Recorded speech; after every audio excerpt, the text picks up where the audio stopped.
everyone, welcome to the Projects Module Showcase. We are super excited to have you here. My name's Ariel. I'm the Product Marketing Manager here at Exelero, and I'm with Jeff, our CEO, and he's going to take it away. How's everyone going? Hope you're going well. Thanks, Ariel, for the intro.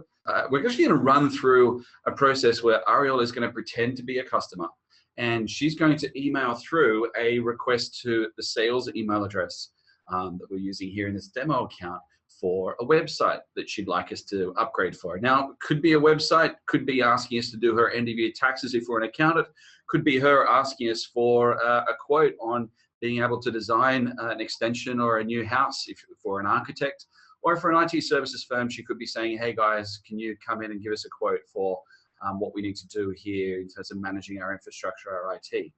But in this case, we're just going to do a simple website one. And so Ariel, if you could take it away and send through a quick email pretending. Just sent it. Awesome. So the way that this works, for those of you that aren't familiar, and if you're not, you should really get on board because it's one of the cool, less well-known features of Exelero, is whenever people email through to an email address like sales at, or support at, or info at, or any of those other addresses, you can easily set up Exelero so that those emails get fed into what we call our request module. It's the perfect front door for an organization. It's a shared inbox where that information goes in, and then you can easily respond and interact with clients, whether it's via Exelero or via your email account. And when those emails then deserve to be turned into a project or a sales opportunity or a ticket, you can easily do that from the request module. So what I'm going to do here is I'm going to go across the left and choose that I want to look at requests. And there is Ariel's request that's just come in at 4:02 San Francisco time here. I can also access the request module really easily by going up to my inbox, and each user can configure what they get to see. So in this case here, Ariel said, hey, can you give me a quote for a website upgrade? What I'm actually going to do, because we're a little short on time and I want to leave lots of room for Q&A, we're actually going to convert this straight away into a project. So I'm going to convert this request into a project, and normally what would happen, of course, is there'd be a bit of backwards and forwards to confirm that Ariel was serious. And so in this case, we're going to confirm it. We're going to convert it across into our project's web straight away. So I'm going to change this to website upgrade for montrolls.com. And I'm going to come through and choose my project type. For people who are using plus versions of projects in Exelero, you don't need to worry about multiple types. But for other people who are using premium, the choice of type here then determines what business processes, custom fields, and other rules get applied as you go forward. But I'm just going to leave it on default and put it into the planning stage to start with. So in I come, and the first thing that it's going to ask me to do is put in a project plan. So right now, all we know is that we've got an overall, sort of outline here for a project. And what I'm going to do, again, as a smart thing to save some time, is I'm going to go through and insert a template. Now, a template for a project is something that you've saved before. You can either save an overall project or pieces of a project in the form of milestones. And in this case, I'm going to use this pre-saved template for the website project. All right, so here it is. Now, what we've got in place here is an overall project with a budget of $19,500. We've then got some requirements, which is a milestone because it's in bold. The top level guy is the project in bold, but everything else that's in bold is a milestone. So we've got our milestone here in bold. I'll actually slide the bar graph piece across here, sorry, the Gantt chart, so you can all see how that plays out. And I can see that then I've got another milestone for design, implementation, testing, and then the training and go live step. And for each of these guys here, they've all got a duration and a start and due date, which is inferred based on their dependencies, which you can see represented here visually as lines in the Gantt chart on the right. And they've all got their own budgets as well. Now, with the work that we've just been shipping live for our users, there's lots of cool, new, and frankly, much easier to use stuff in the budget setting area. So let's look here, first of all, at the overall project. I can come into my project and I go across to my budget tab. And those of you who are familiar with what it used to look like will see we've actually got a much newer interface here for how you can configure your budget. So in this case, we're using a fixed price budget for this project. And there are options for fixed price, calculated price, which is basically what we were limited to previously before this upgrade, and non-billable. And the non-billable piece, we won't actually use non-billable in this example, but non-billable now, with some changes the team rolled out last week, ensures that when you choose for a project to be non-billable, any work that's done on that project is forced to be non-billable. So therefore, in your reporting screens, your dashboards, and your exports, the non-billable flag is ticked. Previously, what we were doing was actually having the billable flag be whatever the user wanted it to be, and we were then applying a rate per hour of $0 or pounds or euros or whatever your currency is. And so now when you choose non-billable, it'll actually force non-billable throughout the whole system, including your representations of people's profitability and utilization. So in this case, I'm going to stick with fixed price, because fixed price not only is it a way that's very common for our users to work, but now we've got a couple of new features that didn't exist before. So one of the things that our users had said to us previously is like, look, team, we're doing these fixed price projects. In this case, it's a $19,500 project, and you can edit the amount if you wanted to change it up to $19,900, for example. And they'd say, look, we've got this fixed price of the project, but we are going to incur some costs and have some earned value, if you like, some usage on this project that is happening through materials as well as expenses. And if we want to eat those, because let's say we're using the expenses module to represent $2,000 worth of outsourced work that we're sending to a subcontractor somewhere else, then we want to be able to have that live inside of your fixed budget of $19,900. And similarly, the materials, we want to be able to say, look, we've got a whole bunch of line items here in this project, and there's materials and hardware that we've got that we're including. We want to include that inside the fixed price as well. And previously, Exelero, based on a few things when we were previously working on this in the earlier days, it seemed like the right choice for a lot of our users then, but things have evolved and developed. Now we've made it much easier for you to be able to tick the box and actually have those guys include. So in this case, I'm actually going to say that our materials on this project are going to be included in the budget.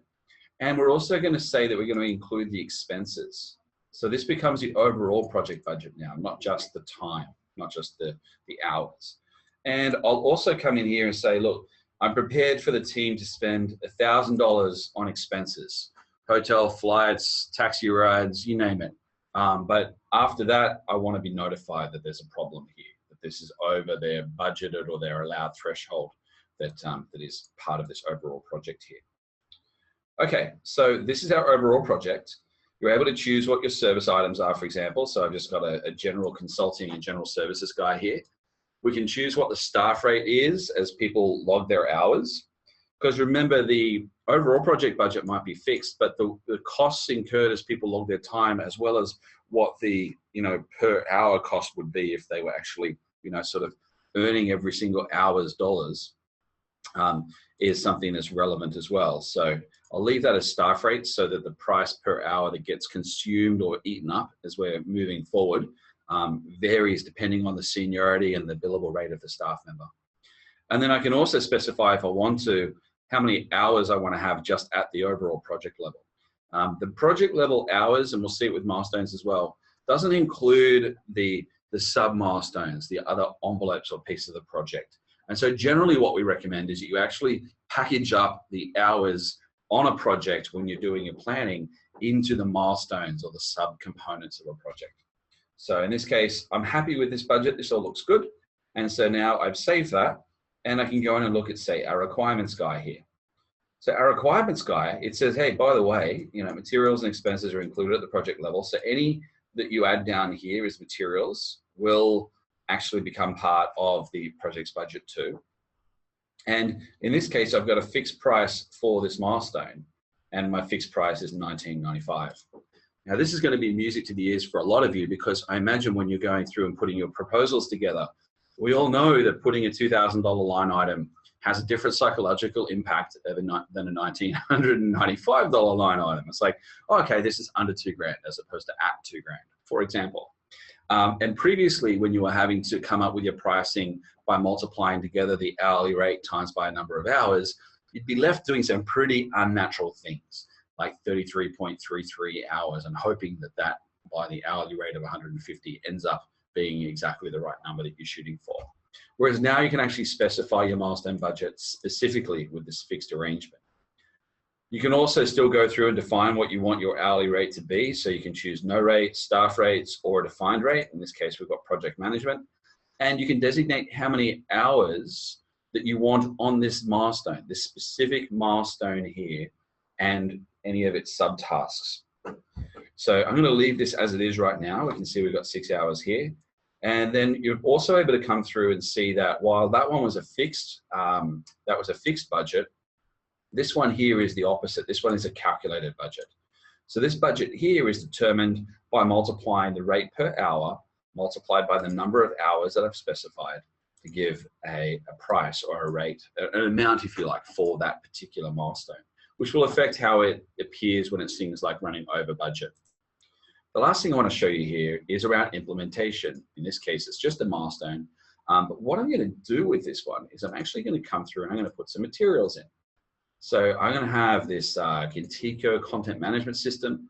This could be anything. This materials list we can import from your accounting system. So if you're one of our many IT service customers, it's got lots of things in that list of keyboards and monitors and laptops and the rest of it.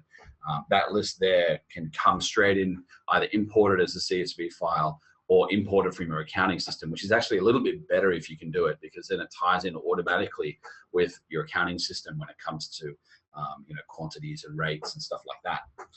And so in this case, we're going to include the $1,000 content management system in here. It's actually $1,000 to buy, but we sell it for $2,500. So that's how that's going to work out. And because we've defined our project budget to be fixed and include those materials, then those materials, while represented down here, are actually going to be included or consumed into the overall price. All right, so let's save and exit this bad boy and actually start to look at how we work with the project. So in this case, I've now got myself a project. I can see that it's for Ariel. I can see who the owner, that's another thing you might have noticed that is now available in the product, is with Exelero, you can actually choose whether or not you want to call somebody an owner or a manager or any other title that makes sense to you as the person who's responsible, the most responsible, the owner, if you like, of the project. And you can customize what that title is yourself. And so what we can see here is that this project now has that $2,500 worth of materials entry recognized there as part of what the earned value is. Now, you might be somebody who says, you know what, actually, I don't want to consider that to be earned value until I bill for those materials. I don't want to look like I've used 12% of my budget already. That doesn't seem like a good idea. And so what you can do is you can come down here into the projects area, go to settings, and as of I think yesterday, we now have this ability to include materials in the earned value. And we can say, you know what, only include invoiced materials. So I don't want to consider them to actually be earned until I bill the customer for them. Thank you very much. I want to wait until I've sent an invoice for them to be considered earned value.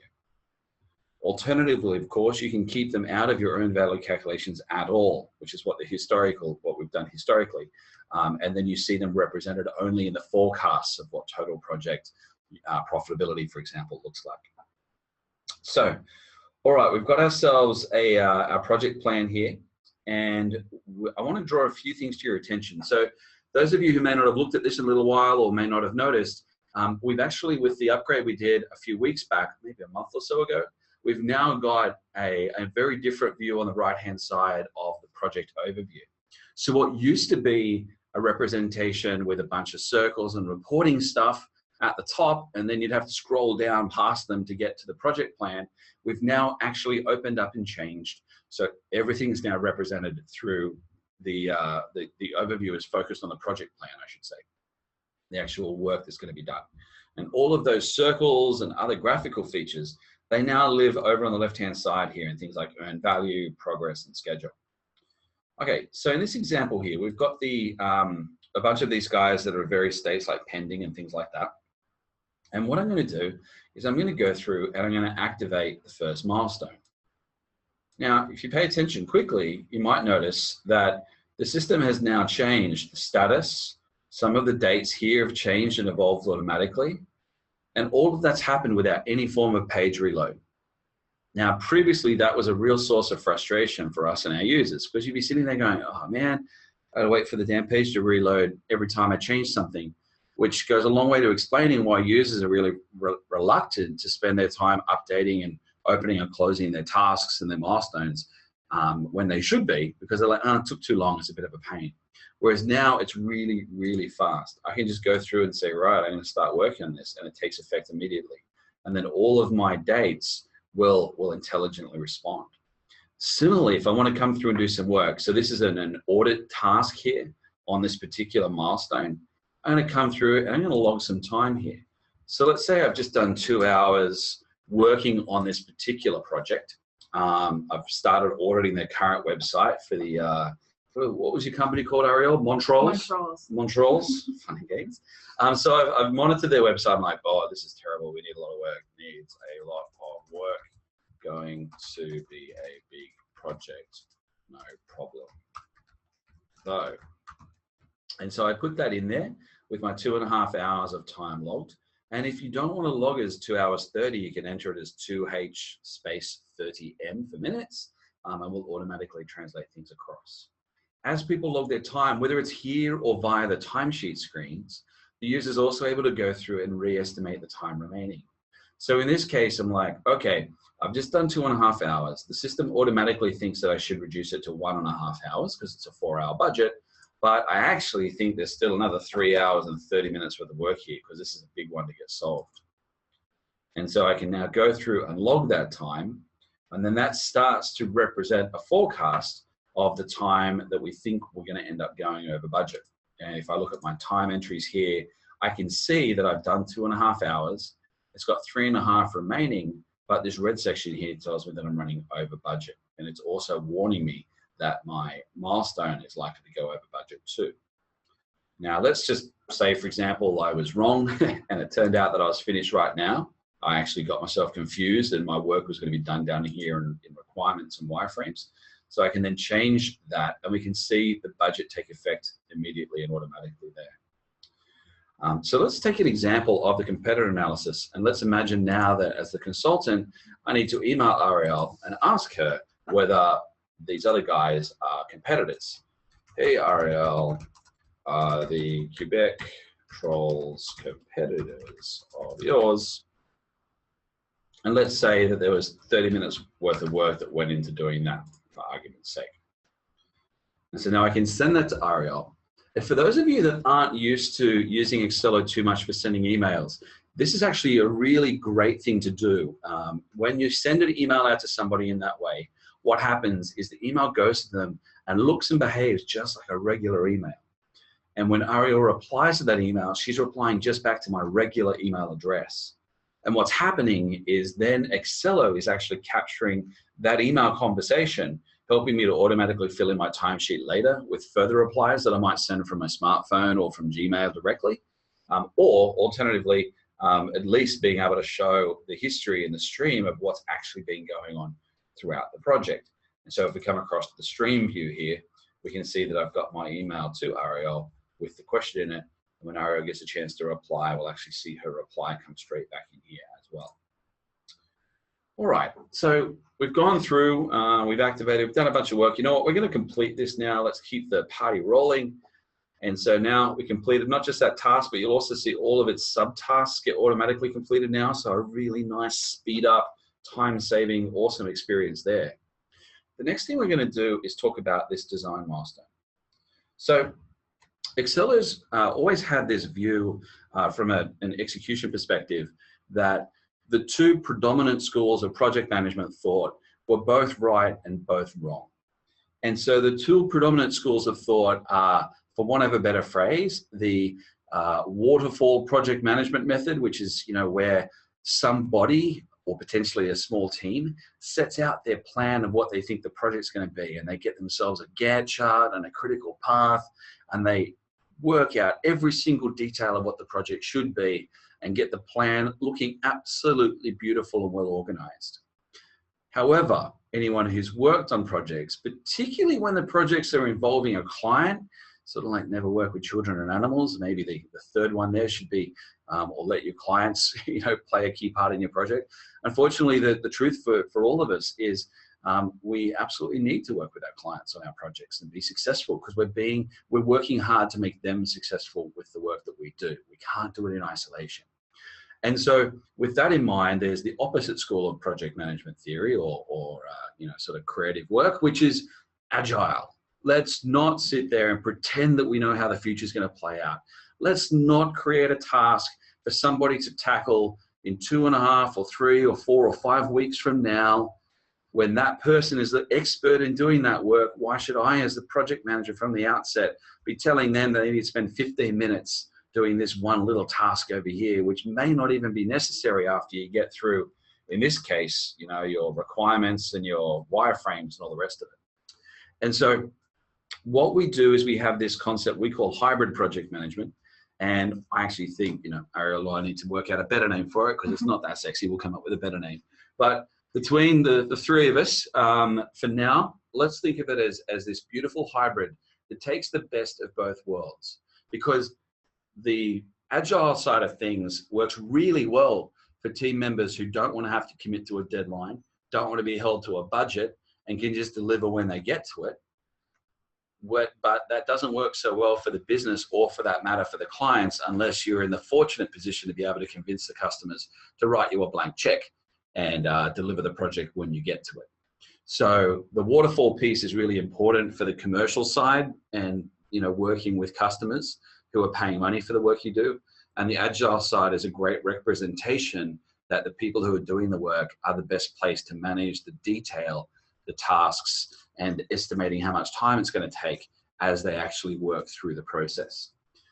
And the way we handle that is we use milestones, or the way that we help you to do that is we use milestones and their budgets to represent an envelope that has time and deadlines and a budget that allows you and your team to work inside of an envelope, and lets the project manager and the client be able to feel confident that things have some commitments and some rails on them.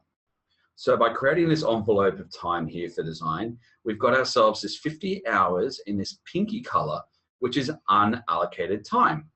And you can see here, there's a really strong kind of create a task experience. We want to encourage people, your team, to go in and create tasks inside of these design envelopes. So then my designer, for example, could come in and say, okay, this is against the design milestone, and I'm going to create a task which could be called concepts. Test task here. And that concepts task could be, I'm going to put together some ideas in Photoshop or Sketch and then get them over and see what the customer thinks, or what my project manager or the head of design thinks. And I'm going to give myself a couple of days to do that. And let's say I'm going to give myself, I think it's going to take me about 12 hours to do this, and I'm actually going to get started on it now. So now what happens is, again, without any screen reload and no delays, I'm now able to see that there's a concepts task here. It's got 12 hours of allocated time. We now see that wrapped up onto the milestone where that purple 12 hours has come in, leaving the 38 hours, i.e. 50 minus 12, as the remaining unallocated time that other people or the same person creating other tasks could go through and claim and work on. So to take this example, let's go through now and imagine I've been working on the concepts all day. Here is my work on the concepts. What do you think? Doug, who might be one of my colleagues, so I'll send this to Doug. Doug, the developer, he might be like, look, this is a terrible idea, we can never build that. Then let's say I've spent 6 hours working on that. And I want to re-estimate the time remaining, and I feel good about it. I'm like, yeah, I was on fire today. These concepts feel great. I'm only going to need another 2 hours to deal with whatever Doug comes back to me with in terms of fixing things up. So I come through and I put that work in. You spell concepts and everything. And so now that gets saved in against this particular task. As you can see, the flood bars change. We're now estimating the time remaining. We can see that the 2 hours we've got left is what we've ended up with here. We can see as well at the line above that instead of the 42 hours, sorry, what was 38 hours unallocated, we've actually, by re-estimating the time lower, we've given some more time back to the unallocated pot. So we're still inside the budget. Everyone's a happy camper. And when it comes time to get into the next stage of the process, which I can do by clicking Add Task over here, so the task title can be, in this case, you know, revisions, and I'll give myself 20 hours for that. Lots to revise. And I'll say, yep, I'm going to get started on that straight away. And I'm going to give that one, obviously, these examples where we do everything in the course of an hour-long call are the dates are the things that look the most screwy. But now we've gone in and we've said, right, 20 hours here. That leaves 22 hours remaining in the unallocated bucket. And, you know, I can then go through and send an activity to Ariel, for example. And so I say, hey, Ariel, what do you think of these designs? Think of these designs, and you know, if you grab a picture or something, I won't bother now in the interest of time, but I can send that through to Ariel, and then she'll get that email. Again, it'll look just like an email that came from my Gmail, signature and all, and then Ariel can reply to that, and the conversation thread lives in here inside of the stream against the product. We're able to see all the bits and pieces going on. Okay, so I've got my design, I've done some work here, I'm now going to complete some tasks. You'll start to see, you know, more of that 2 hours unallocated not getting used up there, and that'll go back into the pot. And then we'll also have the ability to come through, for example, and I could log some extra hours here against revisions and so forth. The key is that this unallocated dimension is really powerful for how you guys manage and keep track of projects. It really allows anyone to be agile without handing over the keys to run up some pretty crazy budgets or really big delays. All right, so what I'm actually going to show for you now, it's a little bit of a bonus actually. I'm going to show you a new integration that we've got in beta right now for the Jira product. I'm actually going to do it slightly differently. What I'm going to do is come through here, and I'm going to, actually, how will I do it? I'll do it this way.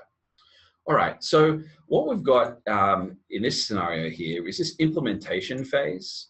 This isn't something that you're going to have one of your developers work on, probably. They're going to be rolling out the content management system and configuring all of its details. And so what you're going to be having the developer do is often live between two systems. They're probably going to be tracking their work, their bugs, they're managing all of their code commits and pull request comments, potentially monitoring their build servers and all the other things that developers do every day. They're probably going to be using Jira or something like it to manage that process because it's optimized for really that task tracking specifically to software development. And there are other tools in other industries that manage the specific getting work done for narrowly, or not narrowly defined roles, but very specific roles. And so what we've done with our Jira integration is enabled you and your team to be able to have the benefit of Exelero bringing all of the key data together to manage your business and manage the client work you do in one place, while letting folks like your developers be able to keep track of their work and their issues and their sprints and their backlog and all the things they care about inside of Jira. So what I'm going to do here is I'm going to do an example. I'll make this a new task, and this will be implement CMS Bootstrap. So basically just getting ourselves up and running. This is a test, whatever we want it to be. And now when I come in and look at this guy, and actually normally what your users would see is what I'm about to show you. I just came in from a different pathway. What we've got now inside of with the integration we have with Jira is now we have this Exelero field that lives inside of the Jira issue or the Jira ticket. And this is where I can now do some really cool things. So what do we call your company again, Ariel? Montrose. Montrose. I should have called it Acme just to make it easier to remember. So now I can search for this client and I can see that I've got a series of the different milestones that I could be doing work on. And in this case, I'm working on the implementation milestone. So I choose that. I can also do things like estimate the time remaining, although I don't think I've got that turned on in this test example. Here is a comment for you all. And potentially I want to assign this across to Doug, the developer. And there's all your other things that you can normally do in Jira land as well. And so now when we're looking at this, we can see that this is new Exelero, and we can see the client, the project, and the individual milestone that this work is actually tied into. Now, this is super powerful for your developer crowd because they can spend their life living in Jira here, and as long as they know what the name of the project is or where their work is supposed to be mapped to inside of Exelero, then they're able to tie that in and manage all of their work. We've actually got it set up so that you can actually export a project plan to a spreadsheet. You can then take out the bits you don't want your developers to be fielding, and then you can import that into Jira, and we'll automatically map it back to the tasks and the milestones that you already had inside of Exelero. So as a developer now, I'm sitting here going, all right, I'm going to log some time. So I'm going to actually put in a comment.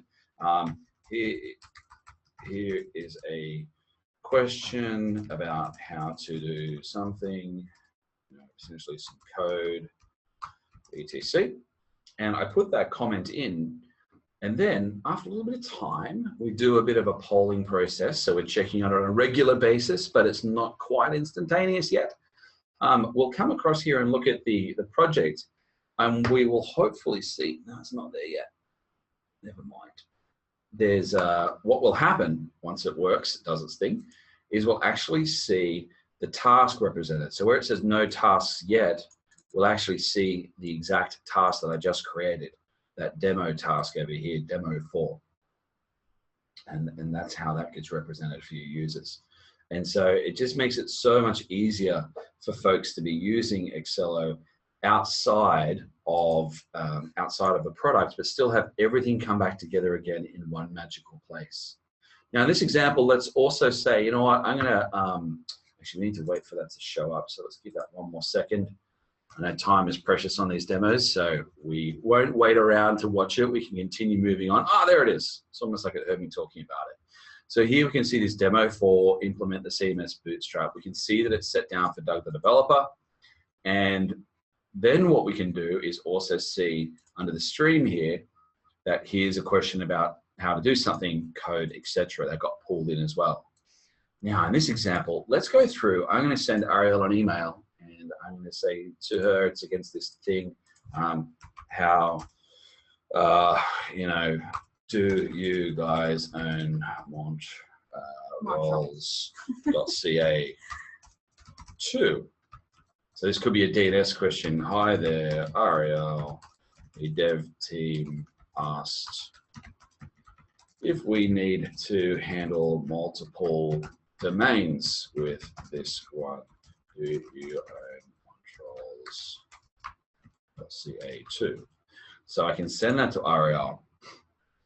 And what will happen is that activity that I've just created will not only send an email to Ariel, but will also update the ticket over here inside of Jira so that I'll be able to see that conversation thread. And so here it is. It says that I created the activity in Exelero. It's got a link back to view the activity if the developer wants to see the context. It's got the subject and the body of what was involved there, and also shows how they can go through to view or reply to that activity. And when Ariel replies to that email and it gets captured in Exelero, the copy will then be set across to Jira as well, which means that you've got a lot less friction between your dev team and your clients, but it's not so frictionless that the clients are getting in touch with the dev team directly and sort of stretching out the project scope in a way you're not in control of. Another thing that's great is as we're working on this, let's say it's now in progress, and I change the status.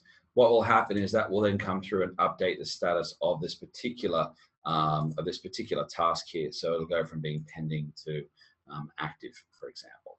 And if we put a due date on the task inside of Jira, or the issue in Jira, it would show the due date here. And any time estimates and time remaining would also apply. The last thing that's cool is you can actually log time as well.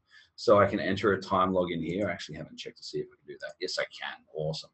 So let's just say I spent 15 hours on this as a developer. Here is some time I spent on this guy. And I can then estimate the time remaining to be, and I think after this, it's still going to be another 10 hours of work. Really big chunky one, this one. And so then as that gets pulled back into Exelero, we'll see the representation, and I'll just force the case as quickly as I can by refreshing here. We'll start to see, as the work gets done, that unallocated time starting to get consumed. It hasn't pulled it back in yet, but as it does, it'll actually start to show that unallocated time get consumed on the particular task budget, as well as the task budget here starting to have hours go against it and also earn value. So I'll be able to keep track of those guys. All right, so the last two things I wanted to show you. The first one is our Insights tab. So this is a new, actually there's a couple more, I've got some more bonus stuff. The Insights tab is a new tab inside the projects module that allows you to see quickly and easily how the project is shaping up. So you can see what it looks like from a services revenue perspective, materials, and how the project's forecast to play out. You can also see the breakdown of expected profit margins and what the revenue forecast looks like there. It looks like we've got some hours that have got zero rates applied to the revenue, so they're being sort of incorrectly, or at least we're not looking like we're charging much, even though we are. We've got that fixed price guy there.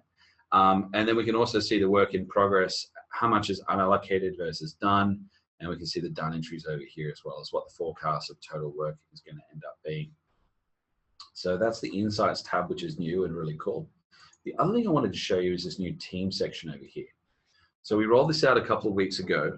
We've actually got a change that's gone live in the background and will be going live early next week, which allows you to designate team members, both clients and colleagues, that are working with you on making the project happen. So in this case, I'm going to put Doug in here. Doug's one of my colleagues. Now, historically, this feature was known as contributors and was only available for putting client records against. Whereas now you can have colleagues, and then you can choose different types of responsibility or role. And based on what you choose as your type, you can then have custom fields apply. Now, that's a premium feature, the multiple types. But the ability to connect team members in is available in all versions of Excelo's projects and PSA product. And so you can basically come through here and designate that Doug is now part of the team. And the bit that's going live early next week is a new interface that uses a powerful permission system to designate what permissions you want to confer on somebody when they get added as a team member of a certain type.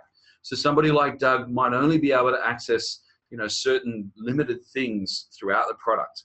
Doug might just be able to log time and, not really edit anything, just taking, not having too much power. But then what you could do is say, actually, because Doug is now part of the organizer's team or the manager's team or some other form of type of role here on this particular project, that Doug can have all sorts of superpowers just for this project, for example. And so that's the actual interface for you to toggle what those settings are, is coming really soon.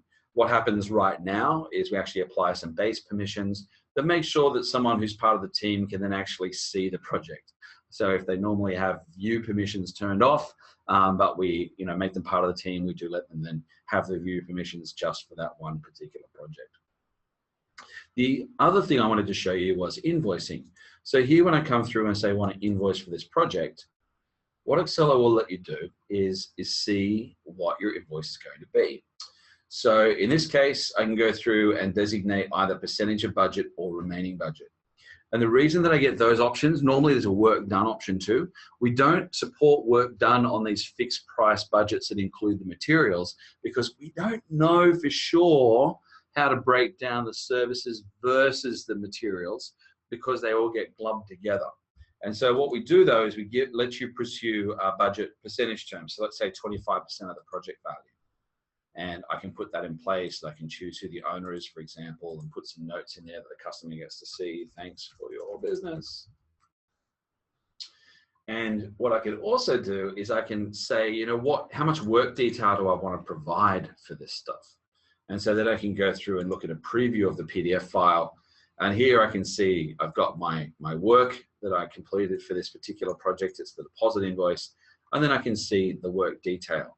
And if you don't want to provide that much detail, if you're like, I want to show that I'm billing them for $4,900 worth of stuff, but I've only got, $800, $900 worth of work here, that's a bit crazy.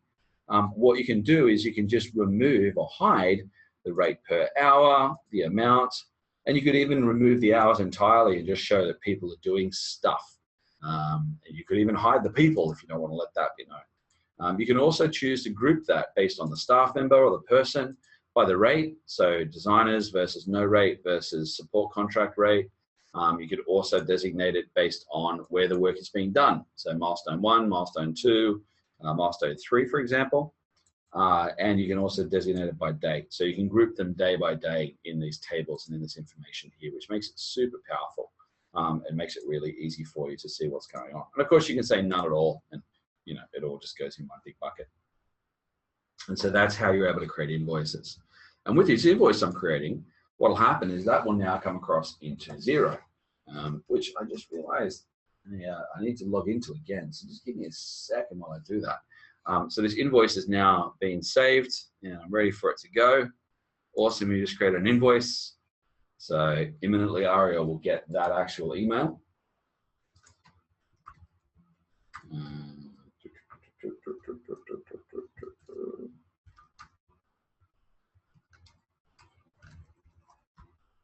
While I'm doing that, it's probably a good point to remind you that we're almost at the end, and so it would be wonderful if you want to queue up your questions, although I can see Ariel's been tapping away over there a lot. So I'm guessing you've got a few queued up. Awesome.